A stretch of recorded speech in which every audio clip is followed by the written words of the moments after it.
Dalam rapat dengar pendapat Komisi 2 DPR RI dengan Dirjen Oda Kemendagri disebutkan bahwa moratorium pemekaran daerah yang belum dicabut serta peraturan pemerintah tentang penataan daerah otonomi dan desain besar penataan daerah yang belum terbit menjadi alasan pemekaran sejumlah daerah yang diajukan belum juga terlaksana. Apa yang terjadi dengan rancangan peraturan pemerintah tentang penataan daerah dan juga rancangan peraturan pemerintah tentang desain besar otonomi daerah. Walaupun ini kedua RPP ini sudah diamanatkan di dalam Undang-Undang 23 2014 khususnya di pasal 31 dan sampai dengan pasal 56 next ya. Di sini dijelaskan bahwasanya sebagaimana tadi Pak Pimpinan sudah sampaikan di pasal 55 terkait dengan penataan daerah harus disiapkan dalam dua produk hukum, yaitu produk hukum tentang penataan daerah dan RPP tentang desain besar penataan daerah. Memang saat ini, tunggu sebentar, kedua RPP tersebut belum ditetapkan, ya, menyesuaikan dengan kebijakan-kebijakan pemekaran daerah yang saat ini sesuai dengan usulan dari Ketua Dewan Pertimbangan Otonomi Daerah pada tanggal 2 September 2016 yang lalu.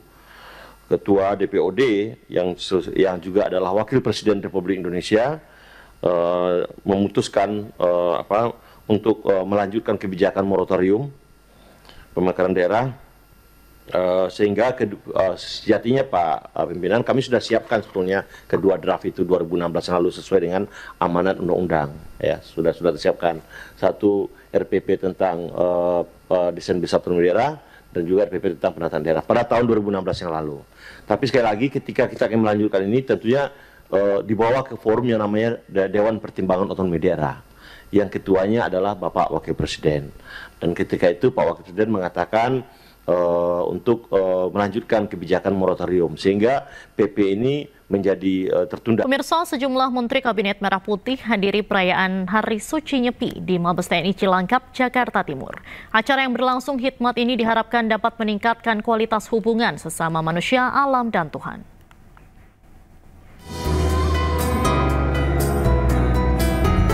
Menko PMK Pratikno dan Menteri Agama Nazarudin Umar beserta sejumlah jajaran Kabinet Merah Putih menghadiri puncak perayaan Hari Suci Nyepi Tahun Baru Saka 1947 di Mabes TNI Cilangkap, Jakarta Timur.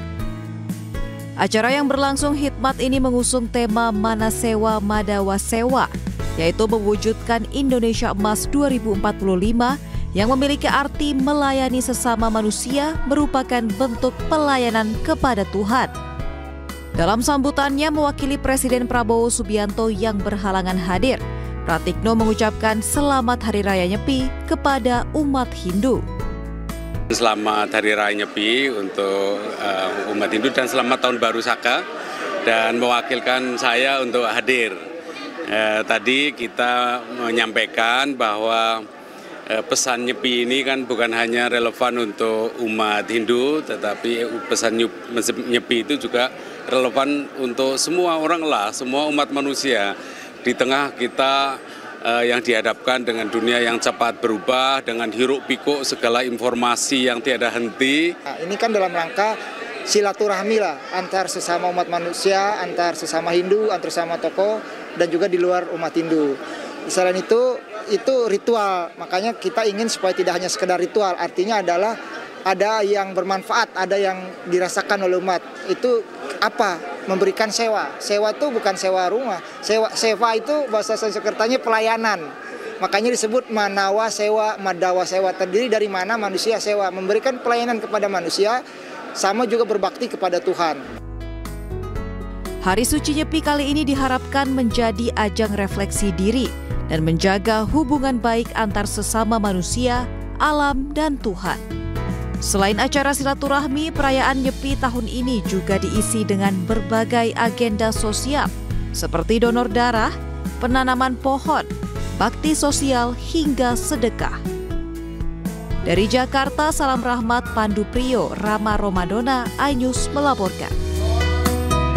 Anda kembali di iNewsroom bersama saya Diandra Mukni. Pemirsa, tembok kolam penampungan air di Pondok Pesantren Gontor, Magelang, Jawa Tengah ambrol dan menimpa puluhan santri. Akibatnya 4 santri meninggal dunia dan 25 santri lainnya terluka.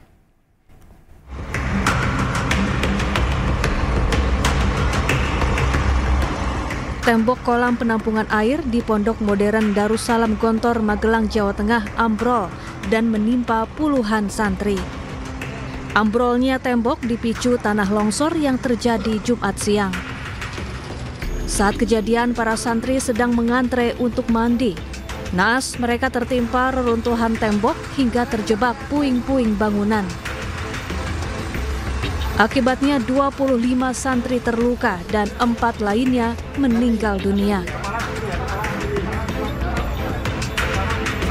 Untuk jumlah korban yang meninggal itu ada 4 dan 5 orang dinyatakan selamat. Untuk kendala yang kami hadapi karena cukup tebalnya fondasi yang menimpa tembok kamar mandi sehingga cukup mempersulit kami pada saat melakukan evakuasi, dan ditambah dengan adanya ruangan yang sangat sempit sehingga harus ekstra hati-hati karena struktur bangunan juga sangat labil. Evakuasi korban berlangsung hingga 13 jam. Kini para santri yang terluka menjalani perawatan di RSUD Merah Putih Magelang. Dari Magelang, Jawa Tengah, Puji Hartono, iNews melaporkan. Pemirsa, muncul usulan Solo menjadi daerah istimewa. Bahkan usulan tersebut sudah dibawa dalam pembahasan di Komisi 2 DPR RI.